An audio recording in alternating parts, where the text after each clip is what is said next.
Mobile ফোনের আসক্তি থেকে আমরা কেমন করে বাঁচতে পারি? To be honest with you, সত্য কথা বলছি, মন থেকে বলছি, and I am being very humble about it. আমার মূল বক্তব্যের একদম সবচেয়ে ইম্পর্ট্যান্ট পার্টটা আমি বলতে চাই শুরুতেই।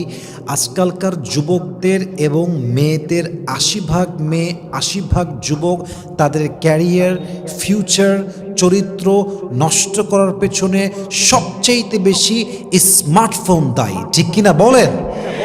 এই মোবাইল ফোনের পাল্লায় পড়ে মানুষের চরিত্র নষ্ট হয়ে গেছে, তাদের আত্মা কলুষিত হয়ে গিয়েছে, চোখ নষ্ট হয়ে গিয়েছে, কান নষ্ট হয়ে গিয়েছে, আত্মা নষ্ট হয়ে গিয়েছে।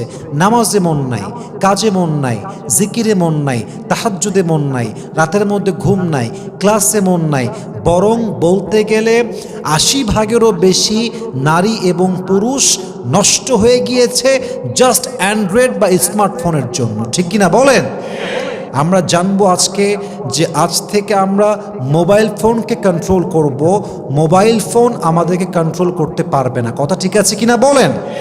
এবং যেই ওয়েগুলো বলবো, যে টিপসগুলো বলবো, প্রত্যেকটা কোরআনিক টিপস, প্রত্যেকটাই ইসলামিক টিপস, প্রত্যেকটাই হাদিস থেকে নেওয়া।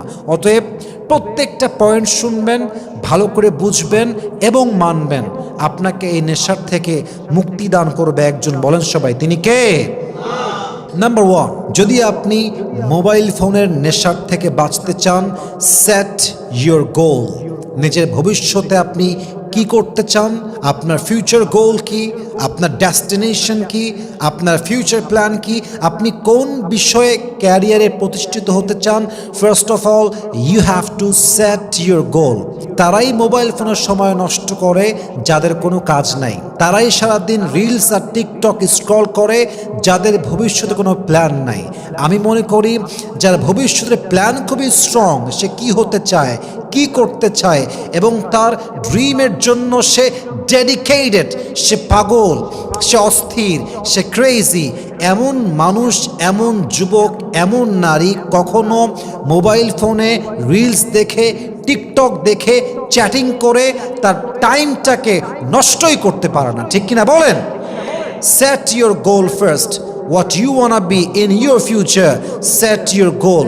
কি হতে চাও আগে মাইন্ডটা ক্লিয়ার করো যে আমি আমার জীবনে এটা হতে চাই, and I have to work for it. এটার জন্য আমাকে কাজ করতে হবে। যখন তোমার লাইফে একটা গোল থাকবে, তোমার মাইন্ড তোমাকে ট্রিগার করবে যে তোর টাইমটা মোবাইল ফোনে নয়, তোর টাইমটা তোকে তোর জীবনে প্রতিষ্ঠিত হওয়ার জন্য কাজে লাগাতে হবে, ঠিক কিনা বলেন? আল্লাহ তাআলা কি বলছে খেয়াল করেন, ওয়ামা খালাকাতুল জিন্না ওয়াল ইনসা ইল্লা লিয়াবুদুন। আল্লাহ মানুষকে এবং জিন জাতিকে সৃষ্টি করেছেন there is only on purpose and that is to worship him. আল্লাহ সৃষ্টি করেছেন মূল উদ্দেশ্য যেন মানুষ জাতি আর জিন জাতি আমার ইবাদত করে। অর্থাৎ মানুষ সৃষ্টির পিছনে যেমন আল্লাহর একটা উদ্দেশ্য আছে, মানুষের জীবনেও একটা গোল বা উদ্দেশ্য থাকা উচিত। যখন গোল ক্লিয়ার হবে, ফিউচার প্ল্যান ক্লিয়ার হবে যে আমি এটা করতে চাই, তখন আপনার মাইন্ডটা ডিস্ট্র্যাক্ট হবে না, বরং আপনার মাইন্ডটা মোবাইল ফোন থেকে দূরে গিয়ে কাজের প্রতি বেশি আগ্রহী হবে, ঠিক কিনা বলেন? So if you want to overcome the addiction of a smartphone, please set your goal. This is the first rule in your life. যখনই আপনার মোবাইল ফোনের নেশায় আপনি আসক্ত হয়ে যাবেন, ভবিষ্যৎকে আপনি কি করতে চান, ভবিষ্যতে সে প্ল্যানটা সেট করবেন। রাজি আছেন তো ইনশাআল্লাহ? 2 নাম্বার, প্ল্যান সেট হয়ে গেল। এবার আপনি আপনার নিজের কাজের স্ক্যাজুল তৈরি করেন। যদি আপনার শিডিউল সাজানো হয় যে আমি সকাল 9টার থেকে 10টা এই কাজ করব, 10টার থেকে 11টা এই কাজ করব, আমি জোহরের পরে এই কাজ করব, আমি বিকালে এই কাজটা করব, আফটার সালাতুল মাগরিব আই উইল ওয়ার্ক দিস, আমি এই বিষয়টা নিয়ে কাজ করব। যখন আপনার টাইম ম্যানেজমেন্ট পারফেক্ট হবে, স্ক্যাজুল পারফেক্ট হবে, তখন আপনার টাইম ম্যানেজমেন্টেই আপনার ডেকে ব্লক করবে। আপনি চাইলে 10টার থেকে 11টা ফোন ইউজ করতে পারবেন না, কারণ আপনার টাইম টাইম ম্যানেজমেন্ট আপনাকে বলে দিবে যে 10টার থেকে 11টা তোর মোবাইল ফোন টিপা কাজ নয়, বরং তোর কাজ তোর স্কিলটা ডেভেলপ করা। ঠিক কিনা বলেন? Create your daily routine schedule. আপনার স্ক্যাজুয়াল বা আপনার শিডিউল, আপনার টাইম ম্যানেজমেন্ট আপনাকে মোবাইল ফোনের সাথে থেকে বাঁচাতে সাহায্য করবে। বলেন সবাই ইনশাআল্লাহ। 3 নাম্বার, মাথায় রাখবেন মোবাইল ফোন আপনি চাইলেও অ্যাভয়েড করতে পারবেন না। একটা বিশেষ কারণ আছে। আপনার বিভিন্ন কল থাকতে পারে, আপনার বিভিন্ন কাজ এমন হতে পারে যে কাজটা মোবাইল ফোন ছাড়া হবেই না। যেমন আমি যদি আমার কথা বলি, মোবাইল ফোন ছাড়া আমার লাইফটা বলতে গেলে অনেকটা অচল। আমার রিসার্চ করা বলেন, আমার লেখালেখি বলেন, আমার প্রোগ্রামের সব কিছু ম্যানেজমেন্ট করা বলেন, it depends on my smartphone. এটা আমার হাত দিতেই হয়। কিন্তু যখনই আপনি আপনার স্মার্টফোনটা হাতে নেবেন, বি অ্যালার্ট, সাবধান থাকবেন। মনে করেন আপনার কাজ হচ্ছে এখন একটা কল দিবেন, কথা বলবেন, 2 মিনিটের কাজ। কল দিবেন, just cut the call and put your smartphone on the table, কাজ শেষ, রেখে দিবেন। কিন্তু আমরা যে মিস্টেকটা করি, কল দেওয়ার জন্য ফোনটা হাতে নিলাম, কিন্তু মাইন্ড ট্রিগার করলো just use the Facebook for a little, use the TikTok just for a little bit, just একটু ফেসবুকে যাব, একটু স্ক্রল করব, I will come back again and I will work. এই যে চিন্তা 2 মিনিটের জন্য যাব, এই 2 মিনিট থেকে 1 ঘন্টা যায়, 2 ঘন্টা যায়, 3 আওয়ার্স স্পেন্ড হয়ে যায়। মানুষ ঘন্টার পরে ঘন্টার টাইম নষ্ট করে, সে মোবাইল ফোন নেশা থেকে বাঁচতেই পারে না। ঠিক কিনা বলেন? তো যখনই মোবাইল ফোনটা হাতে নিচ্ছেন, বি অ্যালার্ট। আমি কাজটা করব, কাজ শেষ, I will put my smartphone on the table. কাজ শেষ মানেই মোবাইল ফোনের কাজ আমার থেকে একদম বিচ্ছিন্ন হয়ে যাবে, আর কোনো কাজ নাই। এবার আমি আমার ক্যারিয়ার নিয়ে কাজ করব। অতএব যখনই হাত দিচ্ছেন, বাধ্যতামূলক হাত দিচ্ছেন, সাবধানে হাত দিবেন। রাজি আছেন তো সবাই ইনশাআল্লাহ? আল্লাহ তাআলা বলেছেন, হুদু হিদরকম, হে বিশ্বাসীরা, যে কোনো কাজ করো সাবধান হয়ে। আপনি যদি সাবধান হয়ে মোবাইল ফোন চালান, দেখবেন যে মোবাইল ফোনটা আপনাকে কন্ট্রোল করতে পারবে না, বরং আপনি নিজেই আপনার স্মার্টফোনকে কন্ট্রোল করতে সক্ষম হবেন। ঠিক কিনা বলেন? 4 নাম্বার, তাকওয়া অর্জন করবেন। মাথায় রাখবেন, if you can grow your তাকওয়া, it protects you from all the wasting time. I mean from wasting time of your life. আপনার জীবনে আপনি যত টাইম নষ্ট করছেন, এই তাকওয়া, it will help you, it will protect you from wasting time. আপনি আপনার লাইফে যে সময় নষ্ট করছেন, তাকওয়া এমন একটা জিনিস যেটা আপনাকে একটা অ্যালার্ম দেয়। এটা হচ্ছে, এটাকে আমি বলি ইটার্নাল অ্যালার্ম। যখনই আপনি অন্যায় কাজ করবেন, টাইম ওয়েস্ট করবেন, এটা মন থেকে বলবে no no no, it's not right, it's not worthy, এটা তুমি করো না, প্লিজ কাম ব্যাক, ফিরে আসো। এটা হচ্ছে হৃদয়ের তাকওয়া।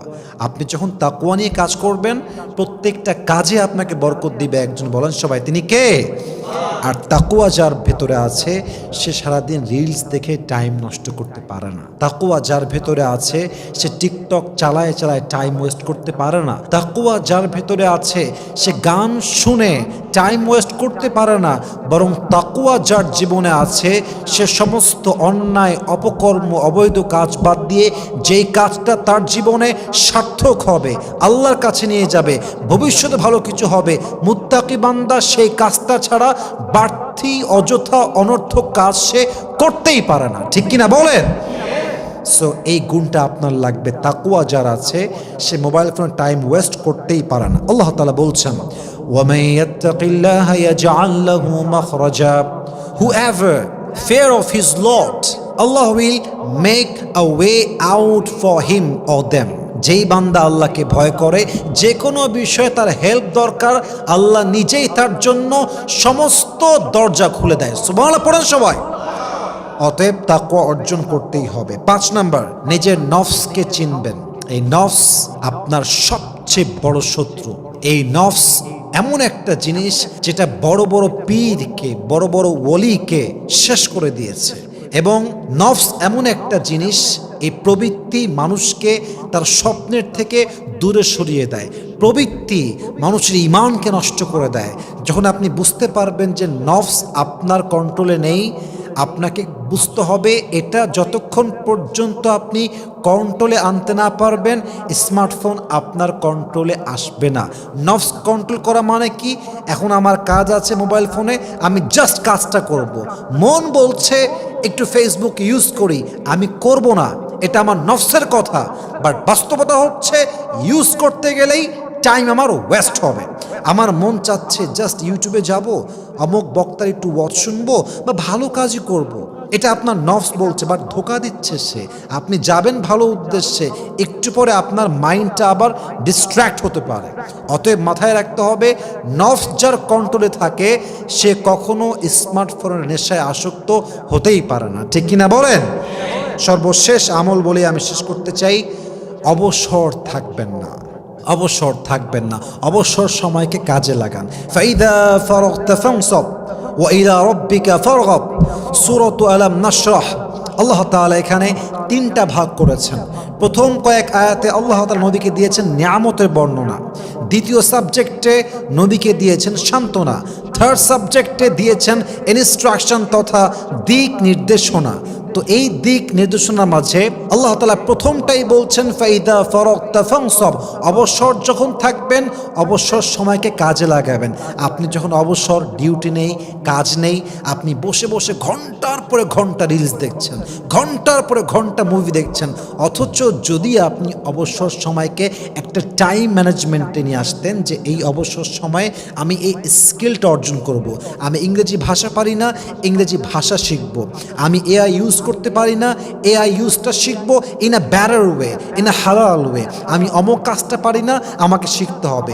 অবসর সময়ে যে কাজে লাগায় তার মতো মানুষ কখনো মোবাইল ফোনের নেশায় আসক্তই হতে পারে না। ঠিক কিনা বলেন? অতএব এই যে 6টা বিষয় বললাম, এই প্রত্যেকটা বিষয় খুবই ইম্পর্টেন্ট। ক্যারিয়ারে গোল সেট করেন, তাকওয়া অর্জন করেন, নফসকে কন্ট্রোল করেন।